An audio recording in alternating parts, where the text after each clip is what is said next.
청송군이 산불 피해지 산림 복구를 위한 기본 계획을 확정했습니다.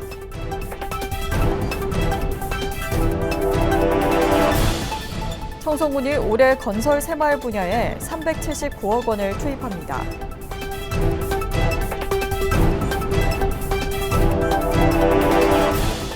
청송군이 제9회 전국동시 지방선거를 앞두고 공직선거법 교육을 실시했습니다.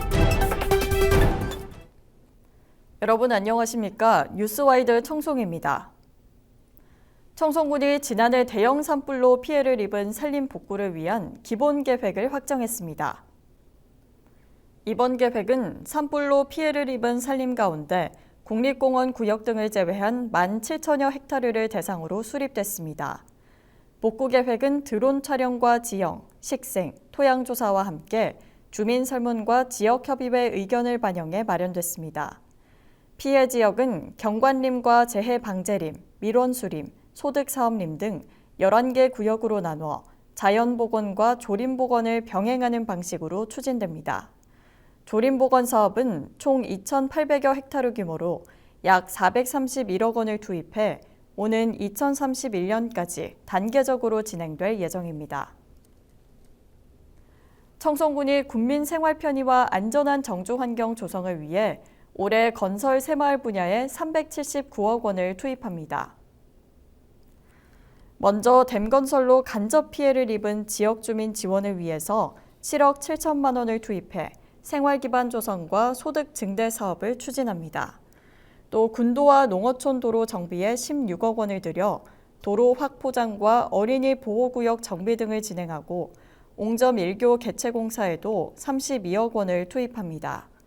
산불 피해 이재민 지원을 위해서는 36억 원을 투입해 마을 기반 조성과 주거 안정 대책을 추진합니다. 이와 함께 소규모 농촌 용수 개발 사업 81억 원을 비롯해 밭 기반 정비와 저수지 보수, 하천 정비와 재해 위험 지구 개선 등 기반 시설 사업도 함께 추진할 계획입니다. 청송군이 제9회 전국동시 지방선거를 앞두고 공직선거법 교육을 실시했습니다. 이번 교육은 공직자가 선거와 관련해 위반할 수 있는 사례를 예방하고 선거의 공정성을 확보하기 위해 마련됐습니다. 군은 전 직원을 대상으로 공무원의 정치적 중립 의무와 관련 법령 숙지를 강조했습니다.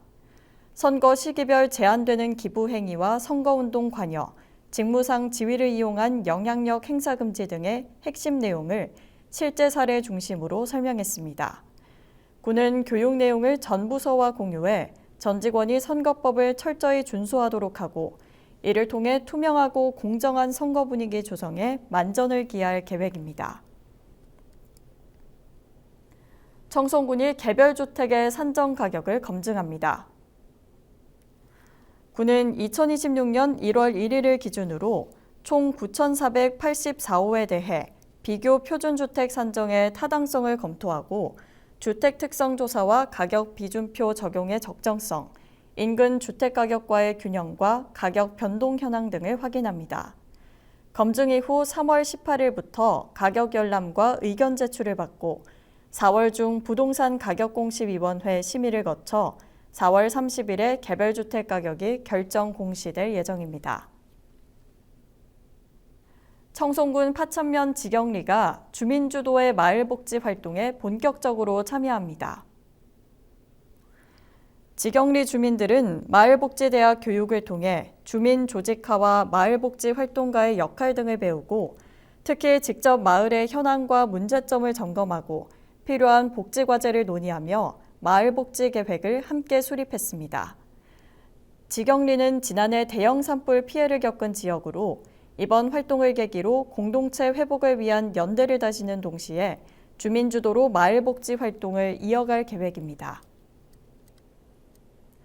청송군이 동절기 공사 시공중지 명령을 해제하고 건설 공사를 재개합니다. 군은 공사 재개에 앞서 해빙기 안전사고 예방을 위해 절성토 사면과 옹벽, 축대 등 주요 시설물에 대한 현장 안전점검을 실시하고 공사장 주변 안전관리도 강화할 방침입니다.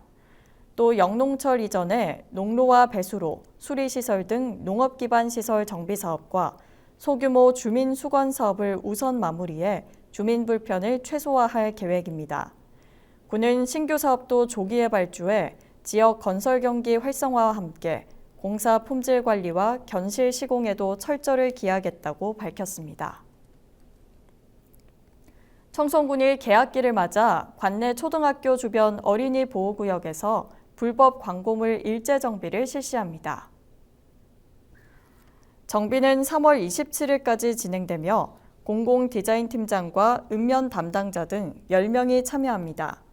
주요 내용은 불법 유해 광고물 제거와 노후 위험 간판 점검으로 어린이 안전 환경을 강화하는 데 초점을 맞췄습니다. 청송군이 자동차 배출가스로 인한 대기 오염을 줄이기 위해 노후 경유차 조기 폐차 보조금 지원 사업 신청을 받습니다. 지원 대상은 배출가스 4, 5등급 경유차와 도로용 3종 건설기계, 지게차, 굴착기 등으로 군은 모두 132대에 대해 보조금을 지원할 계획입니다. 보조금은 차량의 차종과 연식에 따라 산정된 기준가액을 바탕으로 차등 지급되며 3.5톤 미만 5등급 차량은 최대 300만 원, 4등급 차량은 최대 800만 원까지 지원받을 수 있습니다. 특히 배출가스 5등급 차량에 대한 조기 폐차 지원은 올해를 끝으로 종료될 예정으로 해당 차량 소유자의 신속한 신청이 필요합니다. 신청은 신분증과 차량 등록증을 지참해 군청 환경관리과 또는 읍면 사무소를 방문하거나 인터넷을 통해 접수하면 됩니다. 청송군이 임시주거용 조립주택 523동을 대상으로 전기설비 안전점검을 실시합니다.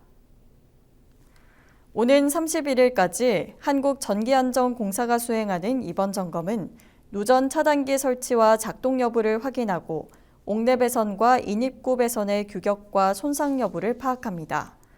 또 배선 공사의 적합 여부와 절연 상태, 접지 상태를 점검합니다. 군은 이번 점검을 통해 입주민들의 안전을 강화하고 화재 등 사고 예방에 만전을 기할 계획입니다. 오는 3월 27일까지 2026년 청송군 사회조사가 진행됩니다. 조사는 군민의 사회적 관심과 삶의 질 등을 파악해 군정 발전과 시책 수립의 기초자료로 활용됩니다. 대상은 관내 40개 표변조사군의 480가구의 가구주와 만 15세 이상 가구원이며 조사 인력 10명이 현장 방문과 면접 방식으로 49개 항목을 조사합니다. 군은 이번 조사를 통해 주민의 의견을 정책에 반영하고 지역 발전에 활용할 계획입니다. 청송군이 65세 이상 어르신을 대상으로 AI, IoT 기반 건강관리 사업 참여자를 모집합니다. 모집 인원은 선착순 150명으로 대상은 만성질환 관리나 생활습관 개선이 필요한 스마트폰 소지 어르신입니다. 이상으로 뉴스를 마칩니다. 고맙습니다.